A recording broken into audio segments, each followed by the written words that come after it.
thing in your nightmare, that thing that's holding you back, that thing that's dragging you down, that thing is you. You will not outwork me. And the whole gig is just a giant hustle. That's all it is. Life is just a hustle. That's all life is. One giant hustle. Alright, so these are the lights that I am using. Used them in the last trailer. And they work great. So you get them at Harbor Freight and you can link them together, and they're hanging lights. Now, you don't have to hang them though. A lot of people don't think outside the box. There's this nice ledge on the side of them, okay? The little protective cover. You literally can just drill straight through that. That's what we did on the last one. And then you can link them together by just plugging them in together. What I do on this end with this hanging pull cord is I literally just cut it extremely short. I basically just unhook from that little hook right there, and then I just pull it so they're all on, and then I wire it into a box that's on a switch. That way they all just come on. So you could individually cut them off if you wanted to. Like if you were camping inside of them at night or something inside the trailer and you only wanted one on or something, you could go and individually cut off your overhead lights. So these things work freaking amazing. They're not expensive. I think they're like $22. So, let's try to make a little bit more progress tonight and get a couple things done. This will also allow us to hook a drop cord in here and go ahead and get some lights. So let's put some of these there. You go. That's how I do mine. I mean, they literally will blend right in with my metal track. The black matches my up and down supports, and I actually did that on purpose. I actually butted it right there so that it matches literally right in with that black. Should be perfect. So now we have this, then I'm hoping we can reach to the next one. So we'll go ahead and lay the next one out. These things, I just think a lot of people sleep on them for the trailer, and I think they work perfect for a trailer. Let's get another one up.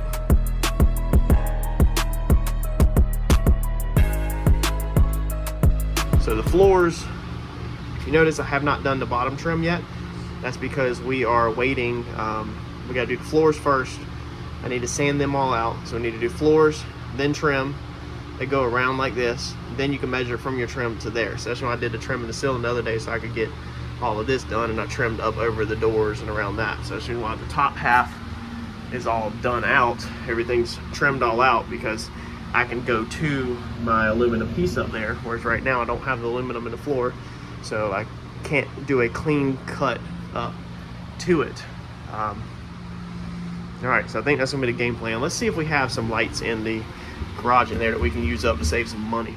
All right, so these are the LED lights that we originally had in our garage underneath here. We later switched to the Harbor Freight ones and did the same exact way. Now we didn't link these together, these are not linkable ones, but these were, plugged them in 120 volts into the wall. We switched them because the little plug on the end of them went bad, and it was one of them transformer things. But then I noticed that this thing on the back says DC 12 volt.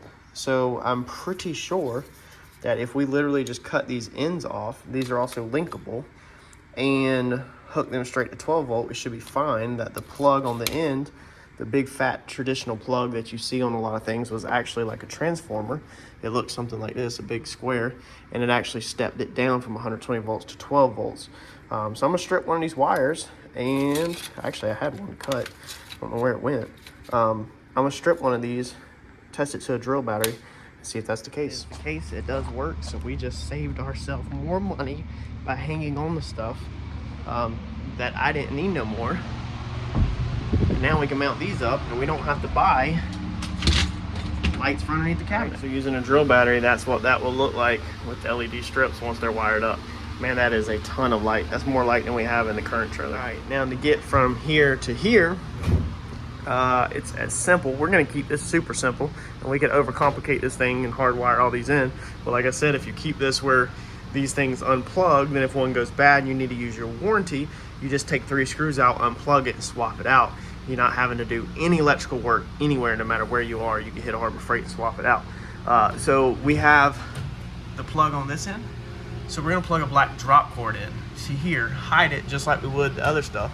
We will route it up and over top of that with the existing wiring for the tail lights, and then eventually it's gonna come out, you know, over here, and this one will just plug right into it. So we'll probably make it where it's like right here in this little pocket, where we mount the female side of the plug or whatever, and we'll just get that. I might have actually a cord off of an old vacuum cleaner that I saved. That's the reason why you save this kind of stuff. that we can literally just put over. And it looks like this thing has screw holes in it, and this wood is pretty solid right here. So I'm thinking somebody had aluminum that maybe went down like this, or this had the metal over this to cover all this up at some point, because the only things that the trailer come with is just the lower halves. So I have to make covers for this, but I'm gonna keep this in true fashion of the trailer to match the trailer, and we're gonna probably rip down some wood and stain it black so we can make a corner, build a corner into here. And then I just didn't know what I was gonna do up there yet, if I was gonna paint it or what. But now that I see the line in the ceiling, you can see the stain line, maybe we will just paint this black and kind of leave this exposed. That way we don't have to notch out around this, because you'd always have to notch around this. And maybe we'll just make a piece of flat aluminum that just screws to the thing and goes straight up in there. We'll just get, you know, a couple flat stocks. So I'll measure that and see what they have at the metal yard maybe tomorrow. And man, that might be our ticket. That's what somebody did, is there was aluminum there. Somebody took it down. That's gonna look really good. And then we'll just have to paint all that out and box this in. I think that's gonna be perfect. All right, so where we joined the new wood to the old wood, I have took and filled in that gap. Now, instead of using caulking, I'm actually using Loctite, basically liquid nails. So any type of liquid nails from Lowe's or Home Depot or whatever part store you have would work, because that glues the wood together also. So not only is it caulking, or not only is it sealing that crack up, but then it's gluing it together at the joint. If I put all of these floors down brand new, that's what I would have done. I filled in a couple of the knots with some that I had left over after I scraped it. I took a mixing stick, smoothed it out just like you would do body filler. I have went and basically mapped out all the electrical, everything I need. Me and Harper tomorrow, I'm watching Harper for a little while. Me and her hanging out, and we're gonna hit Lowe's and go get all of our electrical stuff and everything else that we need to hopefully get this trailer done this weekend for the most part, besides the doors. Won't get the doors this weekend. All right, so where are we at? What are we doing, and what do we got going on? You can see the trailer's pretty cleaned out. So we have took the floors and we have prepped the floors. I have come through the whole entire trailer on my hands and knees, got everything up besides the D-rings, cut out the other little stupid things that were in the floor, tie down things, and prepped it out with 40 grit. And you can use 36, 40, whatever's really, really rough that you can get your hands on. And literally, I took that little palm sander, same as like a DA for sanding on a car. You could technically use an air DA. You're probably just gonna pump a lot of air out. And I have went through and sanded this whole entire floor. Now, do I think this is gonna work? No, I do not. I do not think this is gonna stick in every area because of my application and my issues. So these spots right here, this is motor oil. This is where that lawnmower was leaned up in the corner when I got this trailer, and the motor oil and stuff had ran out all the way to there, and it had been dripping down the crack under the trailer. So this is extremely, extremely greasy. Now, part of me wishes I would have went through this trailer before I started, and I wish I would have power washed the floor and degreased it, but I didn't. The rain was moving in. I wanted to get started on this thing, and I got a big jump on it compared to if I would have power washed it and then it would have rained, been cloudy that whole weekend. It would took forever for this wood to dry out, and it would have probably just not went as smooth as it did. So we have this big spot I think the paint is not going to stick to. I think the paint is going to pull up, and I think the paint is going to fail in these areas. Everything else I think will be okay. We also have area up here, all of this right here. You can see how this is lighter colored in here. This stuff gummed up my paper really bad. Same thing, I think it's old motor oil that had dripped out of something and just saturated the wood right there. It has since pretty much dried up, but it basically disintegrated the wood to where it just powdered up whenever you sanded over it. You got this big area right here that's motor oil stain.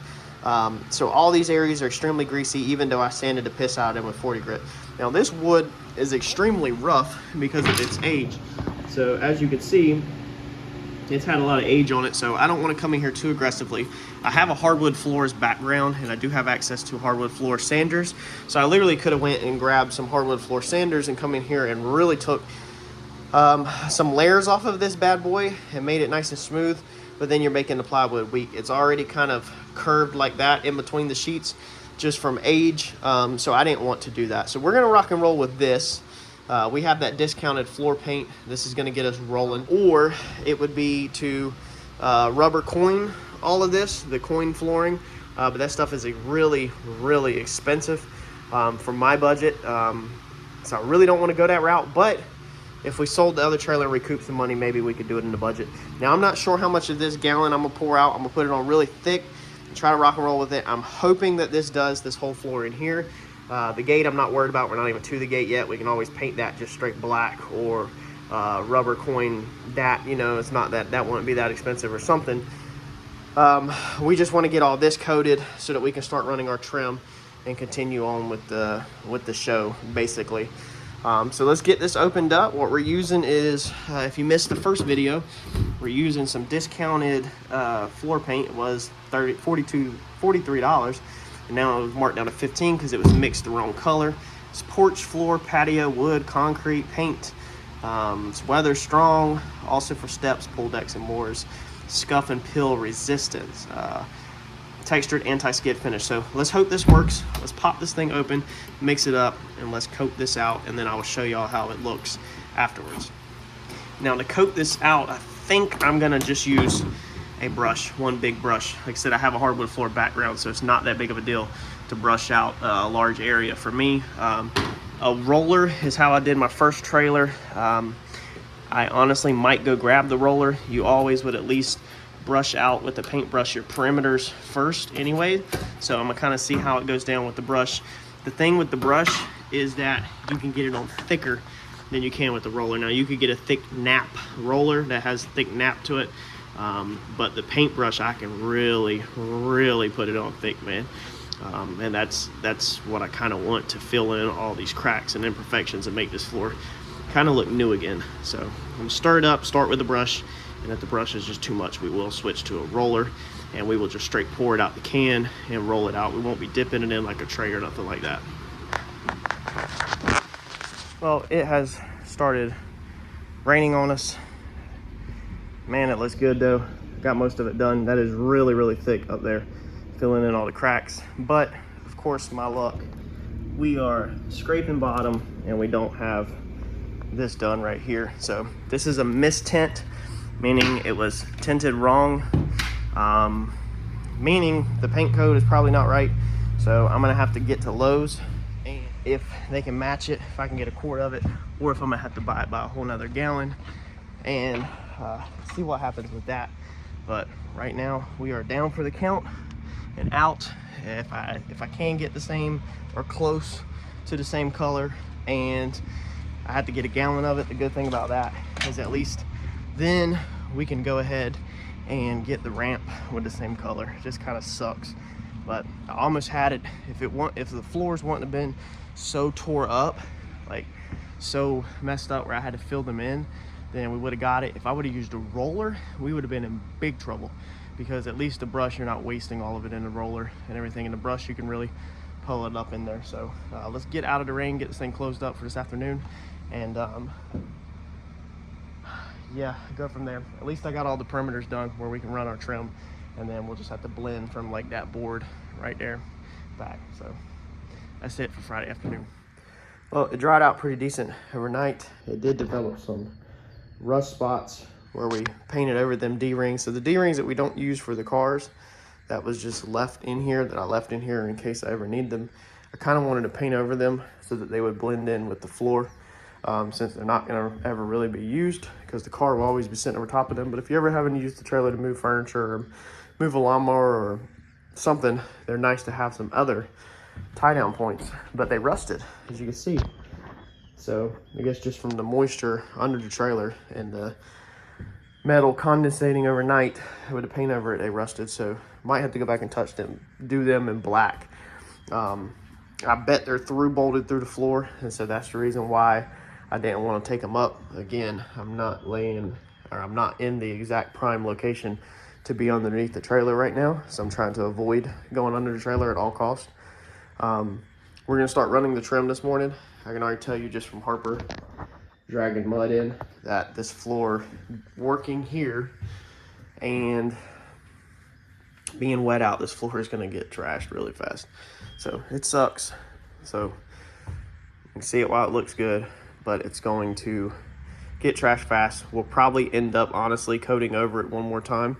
Now that we have a good foundation laid down, we'll probably get us one uniform color that matches that with the ramp, and we'll probably trim everything out again and go over top of everything one more time to help fill in all of these little cracks, because it was looking really good yesterday, but a lot of it fell down in there. Obviously it runs down in there, so I would love to go over it again really thick. So not too worried about it. Floor's gonna get dirty and messed up anyway, but it just sucks when you have a brand new product to literally trash it while you're working on it, and it's just way too much effort to try to keep the feet clean. So might as well go ahead and dirty it up. While it's in my head, gentleman pointed out that on these roofs they're slightly curved, and I can kind of see it now that I look at it.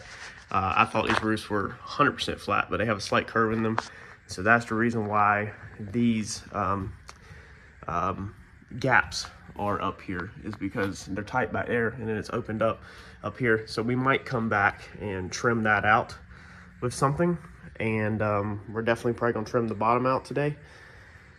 But I just wanted to point that out, that is the reason why that is like that, is because I made a mistake, and it is actually, your roof is slightly curved. So I think we're gonna do finish carpentry today and try to just get a good grip on this thing.